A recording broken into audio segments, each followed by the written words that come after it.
پھر بحیرہ راہب نے رسول اللہ کی مہر نبوت دیکھنا چاہی مگر آپ نے اپنی پشت سے کپڑا نہ ہٹایا۔ پھر ابو طالب نے اصرار کیا تو بحیرہ راہب نے مہر نبوت کو دیکھا اور اس نے وہ تمام صفات پائیں جس کا ذکر وہ پرانی اپنی سابقہ کتابوں میں پڑھ چکا تھا۔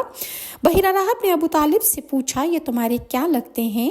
ابو طالب نے کہا کہ یہ میرا بیٹا ہے۔